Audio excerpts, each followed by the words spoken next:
మోకరించినప్పుడు ప్రార్థించే ప్రతి విశ్వాసి ఫాలో అవ్వవలసిన ఒక చిన్న ఫార్ములా, 4 అక్షరాలు ఉంటాయి. ఇట్స్ రియలీ సింపుల్, చాలా సులభము, జ్ఞాపకం పెట్టుకోవడానికి సులభం, చేయడానికి కూడా చాలా చాలా ఈజీగా ఉంటుంది. సో ప్రార్థనలో మోకరించినప్పుడు, దేవుని సన్నిధికి మనం వచ్చినప్పుడు మనం చేయవలసిన 4 ప్రాముఖ్యమైన పనులు ఒక చిన్న ఫార్ములాగా మీకు జ్ఞాపకం చేసి ఈ షార్ట్ మెసేజ్ నేను ముగించాలి అని ఆశపడుతున్నాను. ఆ 4 అక్షరాలు ఏంటంటే ACTS.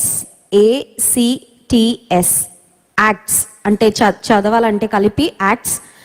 మన కొత్త నిబంధనలో కూడా యాక్ట్స్ అనే ఒక పుస్తకం ఉంటుంది కదండి, అపోస్తల కార్యముల గ్రంథాన్ని ఇంగ్లీష్ బైబిల్లో యాక్ట్స్ అంటారు. ACTS. సో ప్రార్థన చేయడానికి మోకరించినప్పుడు ఈ ACTS ఈ 4 చేయాలి.